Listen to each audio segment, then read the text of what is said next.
Hello everyone, here's Stranger Theory with you. In today's episode, I'll share and break down the official trailer for Stranger Things 4. Before we get started, please subscribe and like it to see more information about Stranger Things. Put a bell in your notifications so you never miss my new videos. We really do have it, the full trailer. Now there's nothing more important than analyzing this sweet footage. Let's get started. You've broken everything. Vecna speaks before the shots of the blown key at the end of season 3. I'm not sure if he's talking about them breaking the key or if he's talking about them breaking into Creel's house and ruining the clock. Remember the broken watch glass at the end of the third teaser? That's what first came to my mind. It would make more sense to say that he was referring to the key, since that's what we were shown when he said it. How would he know that the key meant to open the gate was broken?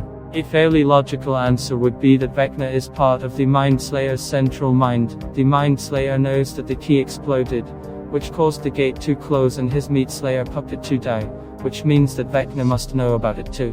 More than once I will refer to this parallel between Vecna and the Mindslayer, which explains a lot.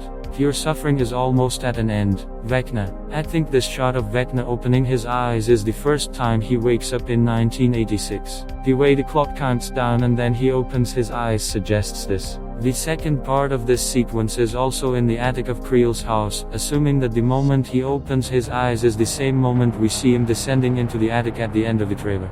For some reason, I have a strong hunch that Vecna was talking to Max when he said this. Since she herself is crushing on Billy and suffering *. Perhaps it's Vecna playing with her mind after luring her into his mindscape. Dear Billy, I don't know if you can even hear this. Ever since you left, everything has been a total disaster. For a while, we tried to be happy, normal. I know that's impossible. Max talks to Billy first. Her words, I don't know if you can even hear this, give me a gut feeling that he can, and that he actually communicated with her afterwards. And if it's not Emperor fast, it could be Vecna trying to manipulate her into thinking Billy is still alive. More on this in part 2. Second, the ambulance footage is in Trailer Park. You can see the trailer when the camera drops down at the beginning of the shot.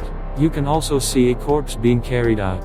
This may have something to do with the mysterious murders going on around Hawkins. As you can see, Steve, Robin, and Dustin arrived there to make sense of what is going on, and perhaps try to make sense of what they know by connecting the various dots together. It is interesting to note that Max is nowhere to be seen, although she was with them that day.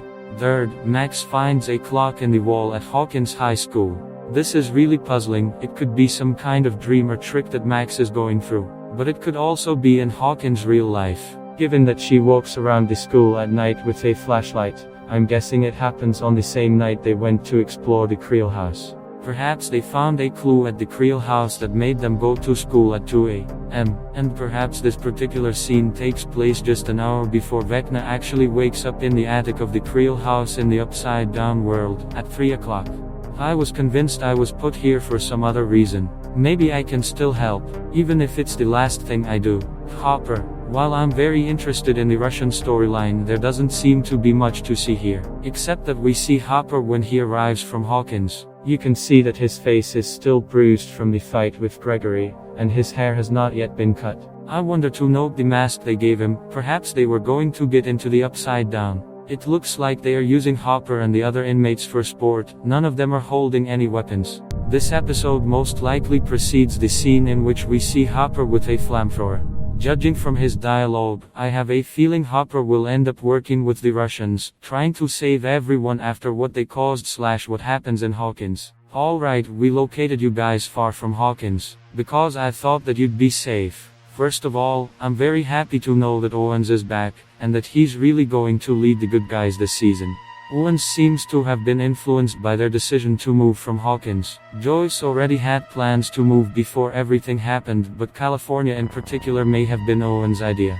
This also explains how Joyce was able to afford such a home. A war is coming. I'm afraid your friends at Hawkins are very much in the eye of the storm. This was said at the moment when we are shown the Hawkins company going to the Creel house. So it's fair to assume that Owens was talking about Vecna, though I have no idea how he could have known it.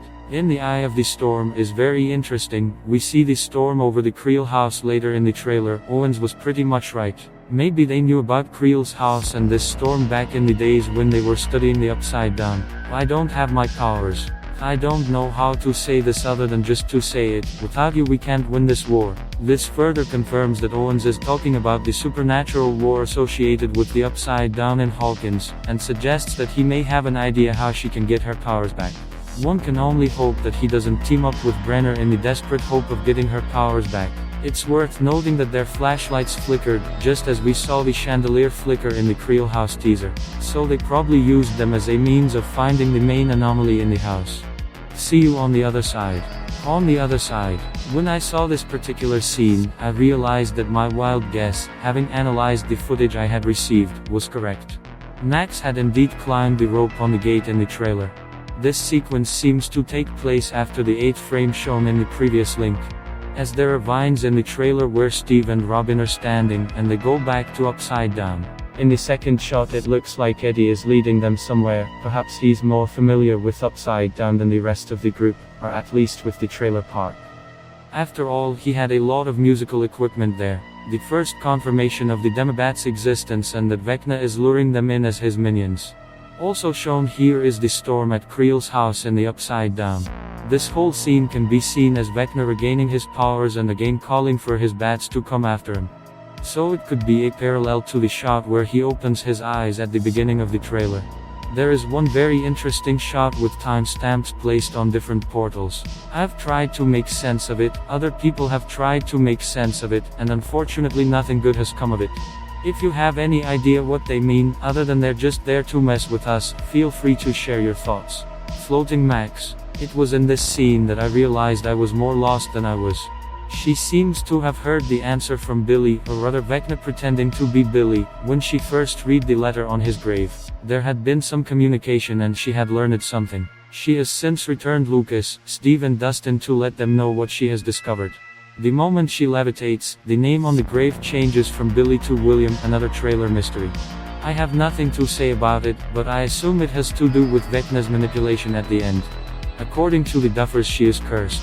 Steve is fighting the bats and Eddie seems to be luring them in, perhaps creating a distraction to save the other participants, who we know are also in Upside Down. Or perhaps luring Vecna himself, as they are setting some sort of trap for him. It's time. You have lost. The quote can be interpreted in two different ways. He says this to Max, since when she runs away he finds her hiding, and now she's lost in their game of hide and seek. Or perhaps it has something to do with the final shot of the trailer where he goes down to the loft. He says it's time as if it's 3 o'clock, he's awake, and by waking up everyone has lost what was supposed to happen. What do you think of the new trailer? Write your theories in the comments. That's all the news on Stranger Things so far. If you liked this video, do not forget to like and subscribe. Good luck everyone.